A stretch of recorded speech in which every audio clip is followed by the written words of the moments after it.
Welcome back. Today we're going to be talking about our first book in our African novel series, Warri no dey Carry Last,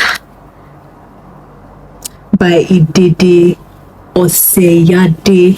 Forgive me if I don't pronounce it properly. I am not from that part of Nigeria. Let's get into the video. Working OT, trying to show you what it's like just to know me. Listen, today you approach me. I've been thinking about you and you only. And we just like a fuck, that's nothing else. You know, This is the summary of Warri no dey Carry Last for someone who hasn't read Warri no dey Carry Last.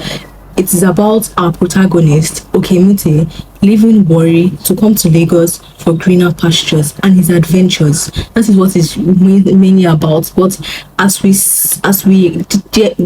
dive further into the book, you will see so many reasons of why he does the things he does, why the characters in the book behave the way they behave, and the social decadence in our society, Nigeria, as of now. So we're going to see what the author wanted to portray, everything that it wants to bring out for us to see. So we're going to know and try and understand what type of novel this Warri no dey Carry Last is. I'm not sure if the author had it in mind to make the book like this, but it's actually a picaresque novel. And what is a picaresque novel? A picaresque novel is a novel of a roguish character that is usually liked. So Okemute, although he does so many things and he steals, he lies, he tries to dupe people, he is actually a liked character, both by the readers and by the people in the book. He's a liked character. So I believe it's a picaresque novel. And how are we going to open our eyes to see how this book is a picaresque novel? We're going to use so many examples from the beginning, when Okemute steals 250 naira change. Yeah, he's meant to share the change with somebody after they came down from the downfall bus. This is how a downfall bus looks like, and this book actually looks like a downfall bus. Look at it properly. So moving, let's not deviate. So a downfall bus, he, instead of him to share the change, he runs away to go and hide, to prove that he's smart. He did not really need the money, he just wanted to prove that he's smarter than the Yorubas. Hence the name Warri no dey Carry Last. Another example is Okemute is a product of his society actually, and he also reproduces his society, and that's what some people don't seem to understand. Whatever the society is garbage in, garbage out. If they give bad people, if they raise wrong morals and wrong ideologies, and they raise them, that is the product of the society. That product will also reproduce the same thing. So if you're complaining about the society where you are right now, try changing your mindsets, try changing the people around you, start changing with yourself, because when you change yourself, you'll be able to change others. That's how you start. Also, there is also a part in the novel which is an example of why it is a picaresque novel, is when he pulled a stunt on the traffic management agencies.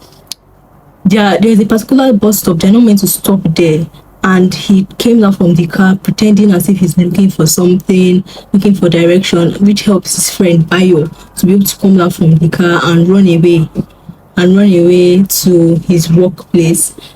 And he was able to enter inside the car quickly and zoom away.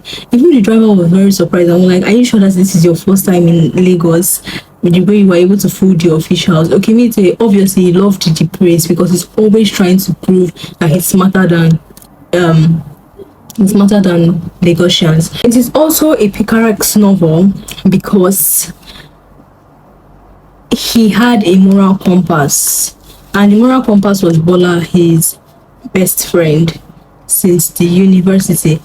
So the writer even clearly stated that Bola is his moral compass. Without Bola, he wouldn't have he would have joined cults in the university.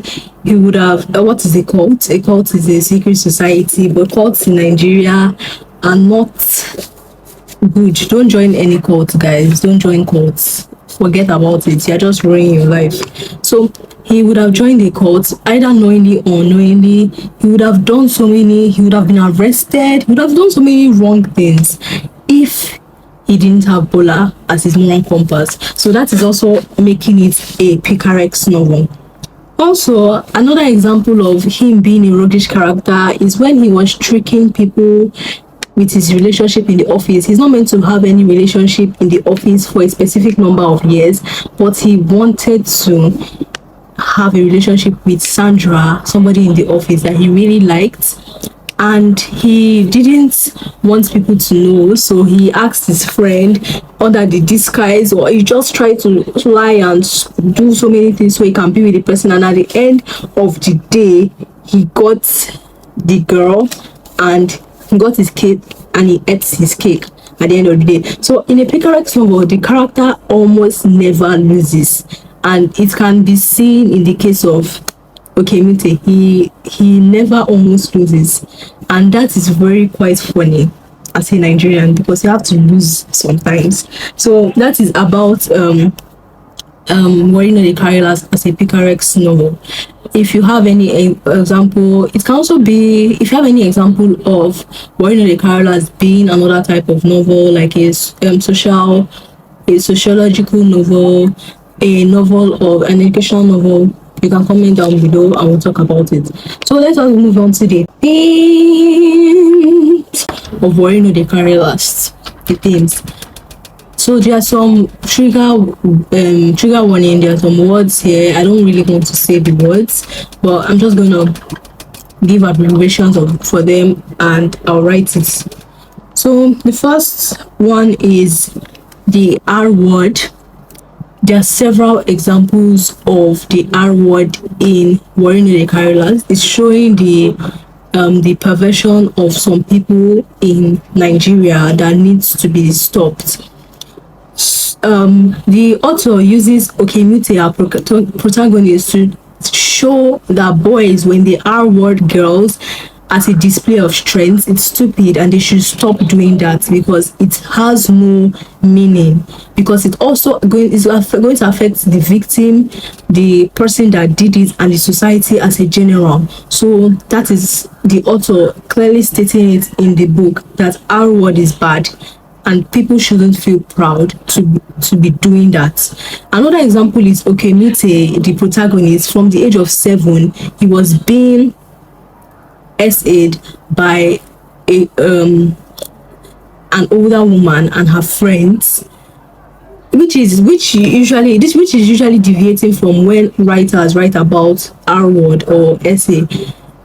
They usually write about the girl child, but our author is writing about the boy child. Writing about the boy child, and he's trying to show that if you neglect the boy child, the girl child isn't safe either. Because after Okemute was essayed by these people for almost 2 years, he was abused by these people. He wanted to at a young age, he wanted to try it out with other people, because he wanted to know why these people were doing these things. And that is why he decided to grow into a man that is a chronic womanizer and does not even care about the feelings of anyone, and he just wants to use women. This is just trying to tell us that whatever the society gives people will give back times 10 worse. But let's not be like that. If you know something is wrong, don't do it. Don't trauma dump on people. Don't because of you face this trauma does not mean you should give it to other people. They didn't do anything wrong to you. Okay, loves. The next thing we're going to look at is poverty. I feel even as in Nigeria, as a country, poverty is a theme in Nigeria. Millions of people are poor in Nigeria. But how did the author depict this poverty? Majority of the characters in this book are either poor or fell from grace to grass.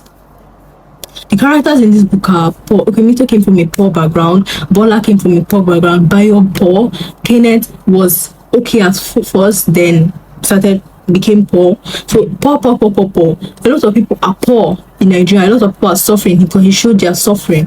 He also used the infrastructures of the public schools as an example of the poverty in in Nigeria and in some places. Example, the infrastructure was very terrible, very bad. When Okemute came to the school to give a speech, the students, he could not even talk to them inside because of the bad infrastructure. They had to come outside for him to talk to them.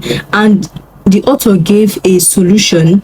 He talked about that, let it be a responsibility not only the government but also the companies, the infrastructural companies and private companies, that they can aid in building these public schools, because these public schools, they don't encourage people to learn, and the people that go to these public schools are poor people, and when they don't get that education and that formal rights education learning, they remain in that poverty, and that is how the cycle of poverty continues consistently. So that is a major theme in this book.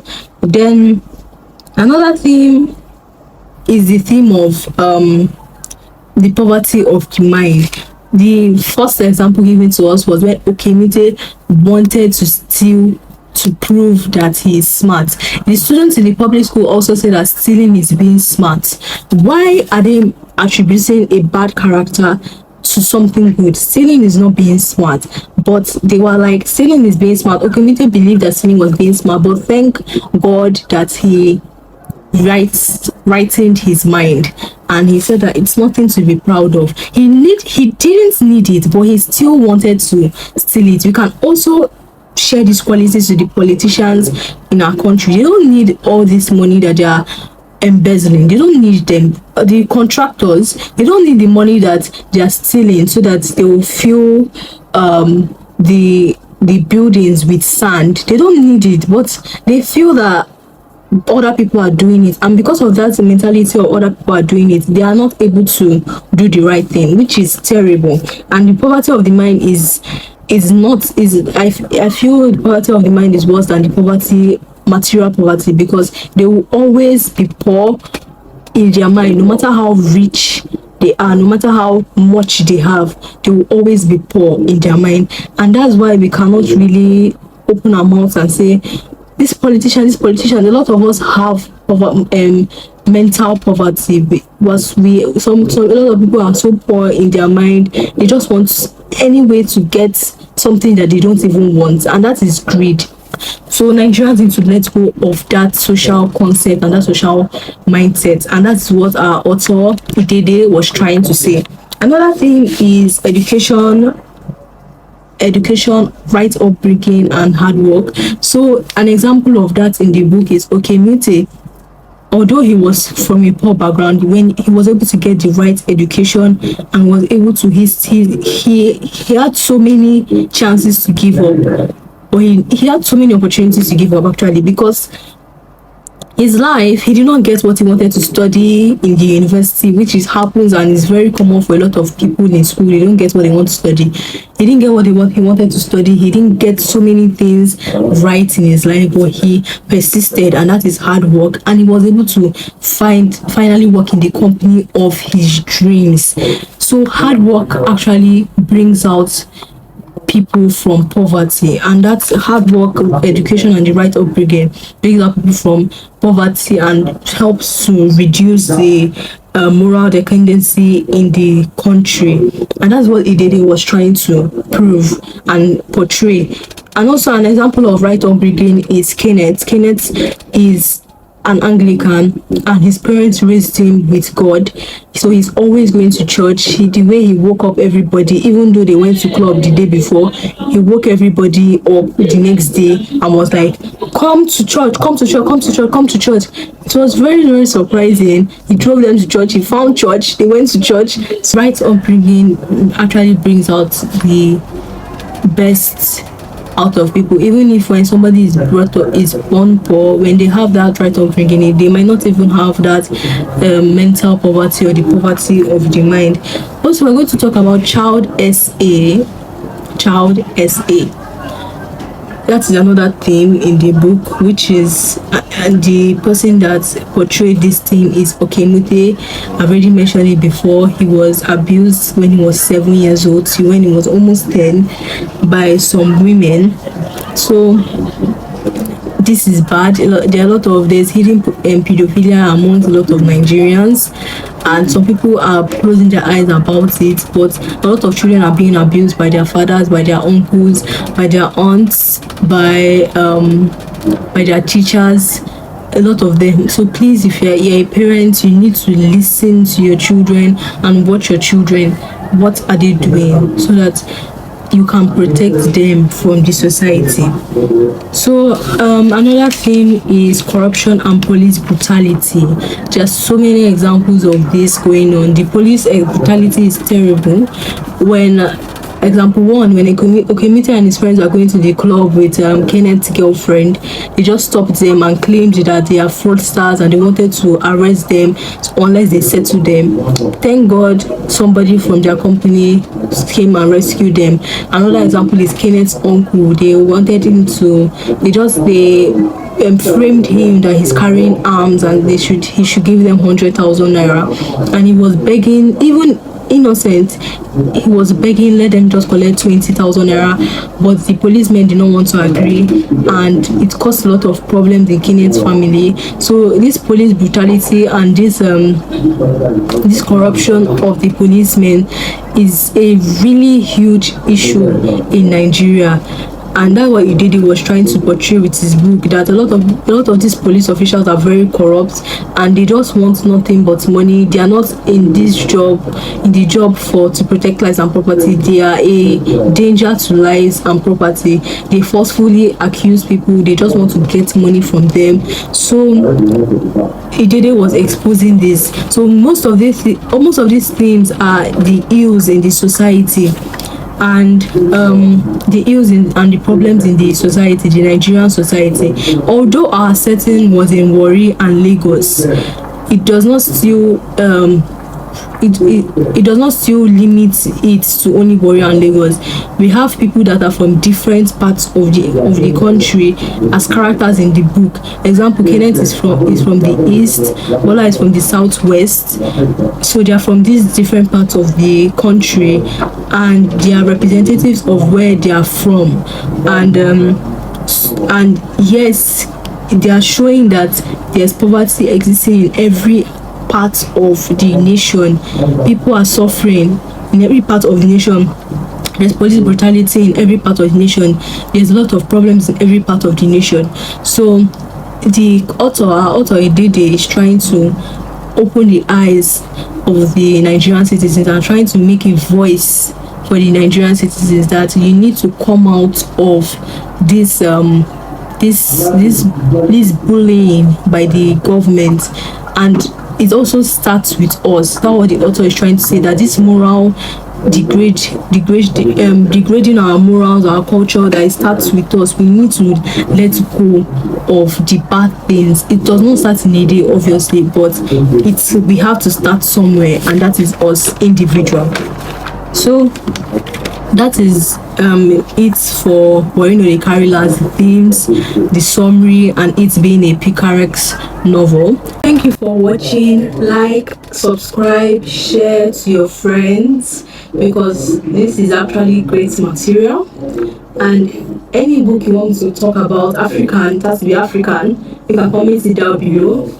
Thank you for watching. Bye, loves. I be so sick of you niggas, y'all contradicting. I be so bold myself when you come and fuck me. I feel so ordinary, except when you around me. Treat me like corduroy, you wear me out. Arguments, you air me out. Tripping about you.